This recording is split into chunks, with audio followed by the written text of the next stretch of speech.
Welcome back to Mac's Garage. As always, if you like what you see, hit the like, share, subscribe. Today, I'm going to continue on the disassembly of this 1965 Ford 352 FE engine. The goal of this video is going to be to get basically the cylinder heads off the engine. So this FE is a little bit different than most of your V8s, but it's more or less the same job, maybe just slightly different order than we would do on say a small block Chevy or a big block Chevy or any Chrysler engine or even most Fords. But yeah, that's about it. I'll reposition the camera, get in a spot where we can kind of see what's going on with the engine maybe a little bit better, and we'll keep going. You are now positioned. Basically the transmission would be here, the front end of the vehicle would be out here. Here in America, this would be, well, and like most of the world, this would be the driver's side, this would be the passenger side. And right away, we've got something that is kind of Ford specific, and that is that cylinder 1 is over on this side. Now, a majority of your V-type engines or your V8 rear-wheel drive engines, the number 1 cylinder will be on the driver's side. Ford, it's on the passenger.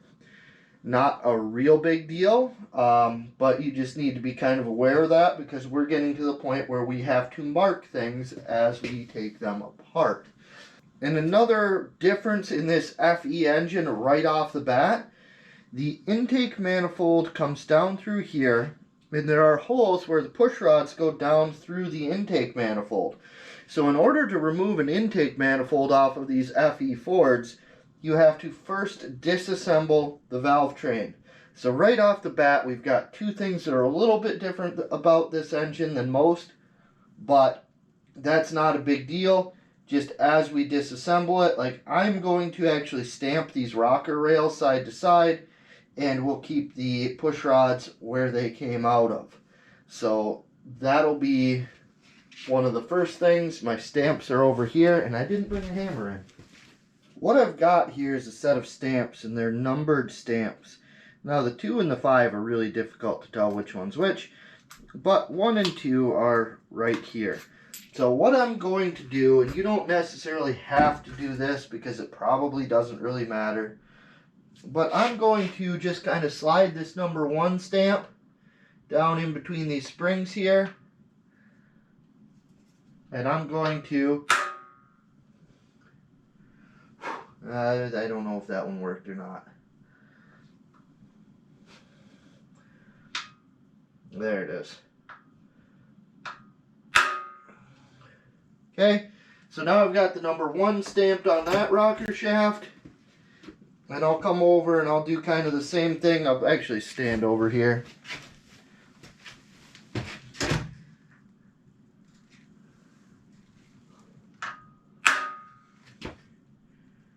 And I've got not a 1. The 2 didn't come out super clear, but that's alright. There's only 2 of them. The 1 came out really nice.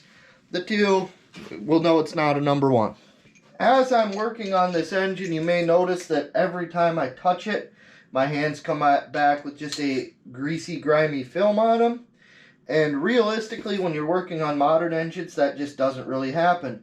One of the big reasons for that is that this is a 50-year-old engine, and oils just flat out didn't used to be that good. So, like, this is not uncommon for an older engine. In fact, this is actually fairly clean. It's got some grime. If you touch anything on it, it's got a layer of stuff. But realistically, for a 1965, that's obviously been a little bit apart at some point, this is really pretty good. And again, one of your big things is oils today are just a lot cleaner in an engine than they used to be back 40 years ago. So as I continue on here, what I'm going to do is I'm going to remove the rocker shafts first. And I'm not loosening any of these. I'm taking about a 1/4 turn off each fastener. That one was a little loose to start with. Okay.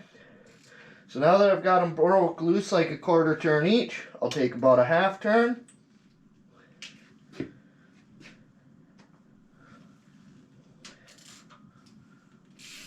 Okay, Now that I've got a half turn each, I'm going to come back, probably do like a full turn. And at a certain point, you're going to get to where there's no tension on the bolt. And that's happening right now. Like these I can turn out basically by hand. This one is still tight, which means that we've probably got some valve lift on these 2 cylinders. But I'll go ahead, I'll loosen up these other 3 because there's no tension on them.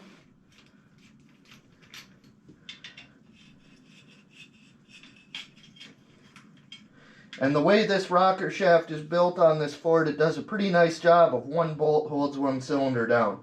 So the ones that don't have tension come off really easy. The one that does, we'll take off with a ratchet.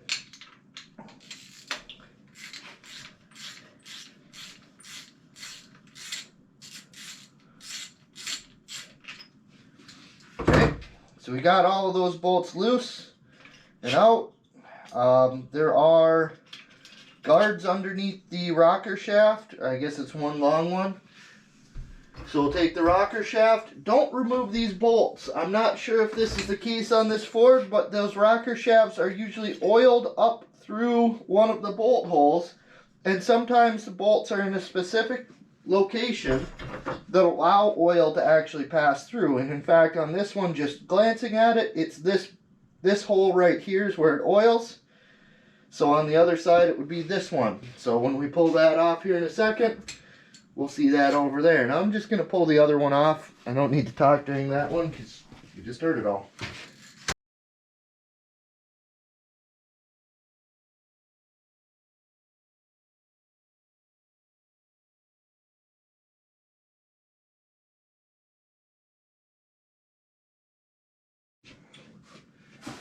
Okay, the next step here is I'm going to take this box, which I've labeled front, 352 FE, and I'm going to basically remove my push rods one at a time, but there's one more step I need to do before I do that. You can drive holes in these cardboard boxes with the push rod, but it's a lot easier to just do it with a screwdriver.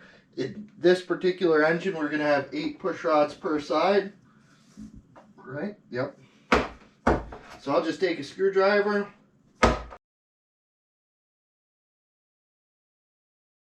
Those aren't perfect. They don't need to be. We can now pull our push rods. Now some push rods will have, like these ones, they will have a cup on one end and a ball on the other end. You can maybe see the difference there. These FE ones happen to have a ball stud style on both ends. So we'll just take them, push it down through the holes that I created.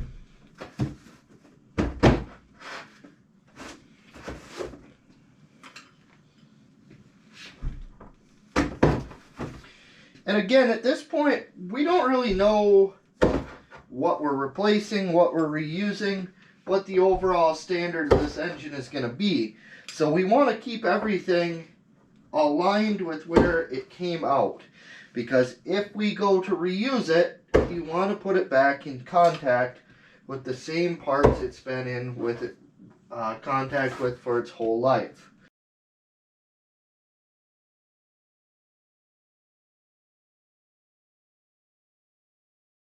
Oh, that's not a great sign. Okay, this one doesn't want to come out. This one's got a bunch of rust on it. We'll see what we got here in a minute.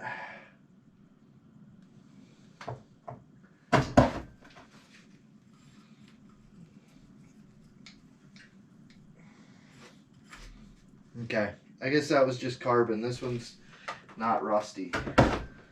Okay, so now we've got all our push rods out. We'll move on to removing the intake manifold. When you're removing a large piece like this, same deal as we did with the rocker arms. You won't just take a bolt all the way out. You'll loosen them all like a quarter turn at a time, and you'll try to go in roughly the reverse of what the torque pattern was, which if you don't know what the torque pattern was, just go around in a circle to the inside. Okay? So we'll go around and then make our way in a spiral into the center. And that'll be close enough. Oh, that was tight. That's nice.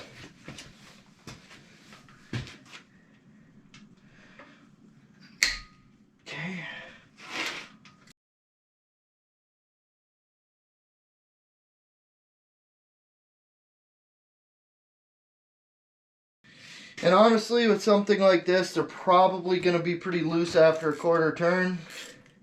Yep, these two are. Now, some of these may be rusted down into the manifold. Which is very possible, but I'm going to grab my speed handle and see if I can get these out.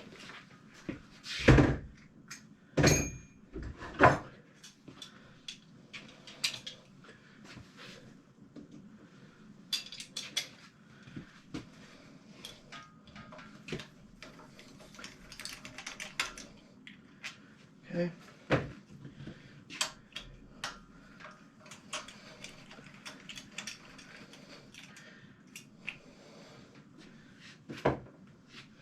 As you're pulling these bolts, make sure you pay attention and see if there's any differences. Typically in an intake bolt, there's not going to be, but I just lied to you right there because I pulled this next bolt out and look at that. This one's long, these ones were short.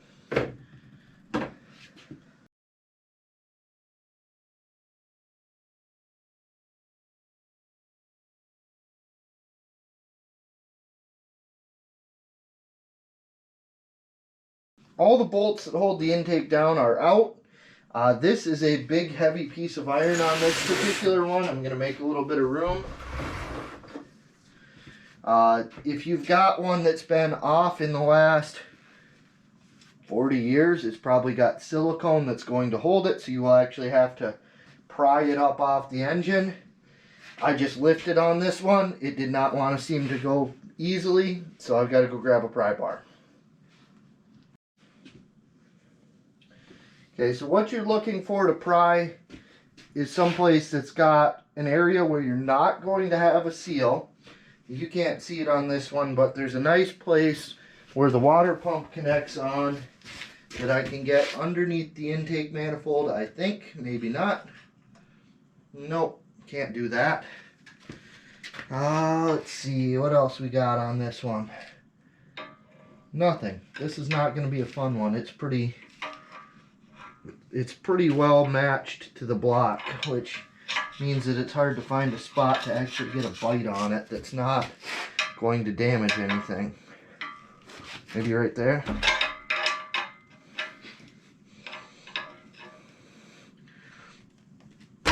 There we go. You just heard it pop. That was the gasket seal popping up, at least in the back. God, this thing is a piece of iron.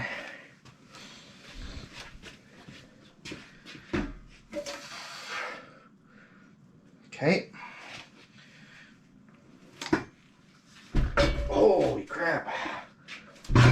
That's a heavy one. Okay.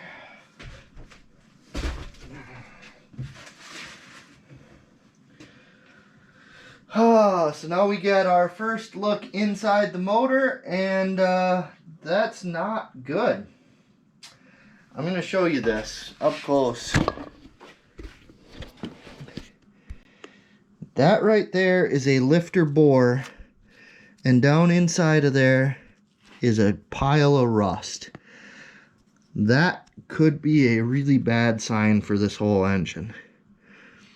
Yeah, so that is the first thing I've seen that I'm actually concerned about. Why did that happen? Because the intake gasket leaked coolant down in there is what it looks like. Sweet. And that head bolt is going to be real hard to get out too because it's got a bunch of rust in it. Huh.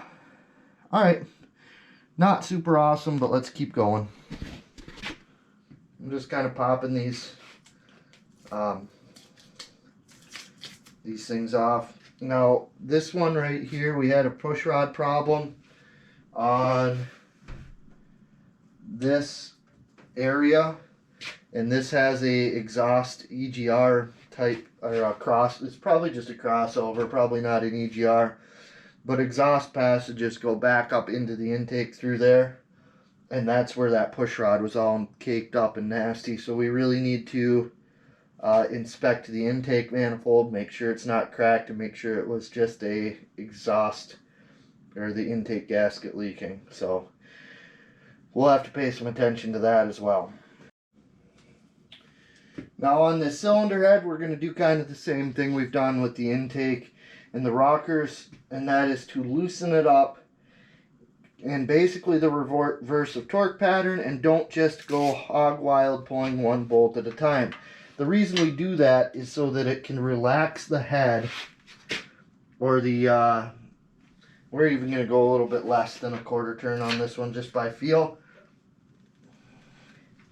So it can relax this thing slowly.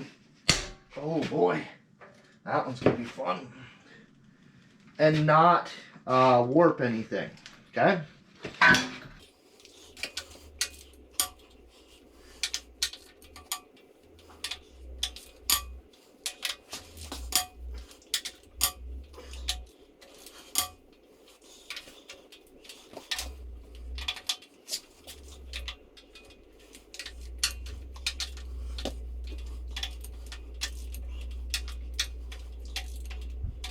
Alright, so those are all loosened up. We can switch over to the speed handle.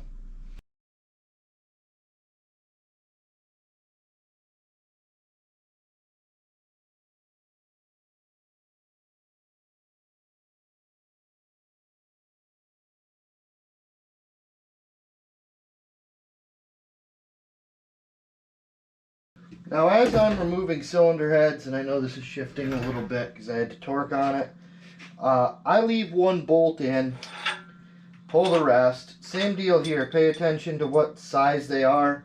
I think all the uppers are going to be the same and all the lowers are going to be the same but shorter.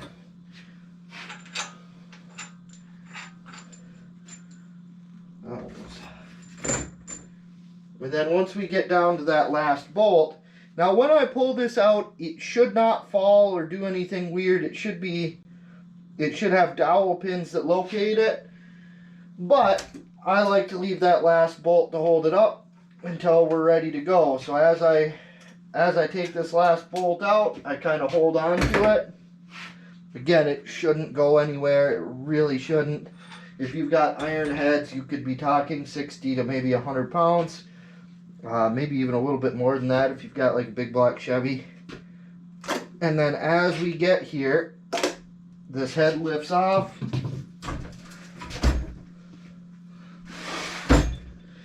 Okay. And now we've got our first look inside the engine. I'm going to pull this other head off. It's going to be the exact same deal. I'm not going to put it on camera. I'm also off camera going to bag these bolts up. So as I did in the last video, bag and tag everything. So I'm going to make bags for these bolts. On these older engines, you will often actually reuse the bolts. So yeah, so make sure you keep those in the right place. And we'll be back, or I'll start the video back up after this other head is off. The heads are off. This is kind of when you start to get a real indication of the condition of the engine. The rust issue in that back lifter bore, we already saw that when the intake came off. But once you get the heads off, now you can start to look at the bores. And honestly, I don't know how well this is going to show up on camera, but the bores don't look terrible. There's no crosshatch. They're shiny. They've got grooves going up and down. But that's pretty common of a 60s engine. They had pretty high tension rings for all things considered, and they wore kind of fast. And this one has potentially 90,000 on it. I don't really see anything that says the bottom end of this has ever been done.